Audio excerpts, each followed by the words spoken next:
Le tabernacle, tel que Dieu le révéla à Moïse dans toutes ses parties, est l'image matérialisée de sa pensée concernant Christ et l'Église, sa maison spirituelle. Il est particulièrement saisissant de constater avec quelle autorité Dieu en dicta tous les détails à son serviteur, par les répétitions nombreuses du verbe « tu feras ». Ceci montre de toute évidence que jamais le Seigneur n'eut en pensé de laisser la moindre initiative à Moïse quant à la conception de sa demeure. Tout devait être exécuté en conformité avec ce qui avait été révélé. On peut se poser la question, mais pourquoi une telle rigueur de la part de Dieu quant à la réalisation de son habitation?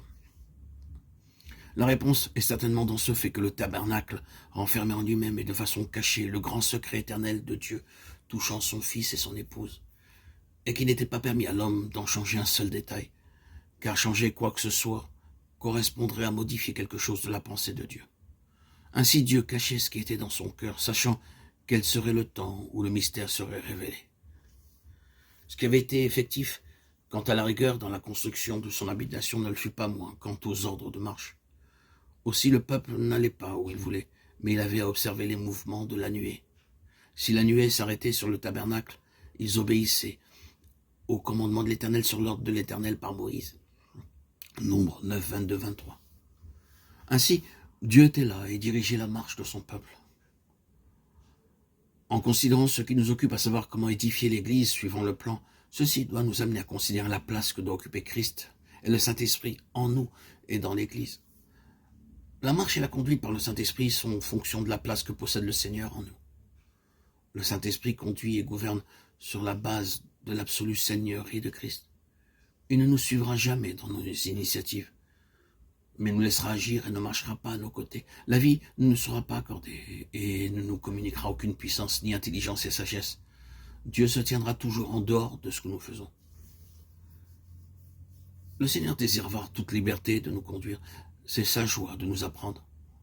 Il est totalement patient et affectueux. Il ne se lasse jamais.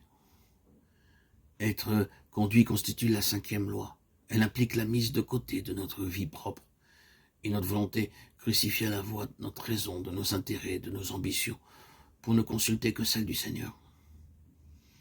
Le Seigneur demeura constamment lié au Saint-Esprit. Sa joie était d'écouter ce que disait le Père, afin qu'il soit toujours prêt pour exécuter la pensée et la volonté de Dieu. Ceci est sous-jacent dans Jean 4,4, comme il fallait qu'il passe par la Samarie. Il le fallait en raison du besoin qui devait être satisfait. Il était, nous le voyons, souverainement conduit, la raison et en relation avec la place centrale du Père. Il était venu pour faire sa volonté et sa volonté seule. Tout son être était intimement fondu avec le Père, le Saint-Esprit le remplissant constamment. Pourquoi ? Non pas seulement parce que Jésus était Dieu, car s'il en avait été ainsi, cela n'aurait jamais pu être vrai pour nous. Non, nous le voyons en raison de ce qu'il n'avait d'autre préoccupation et intention que d'être en harmonie et au diapason de sa volonté.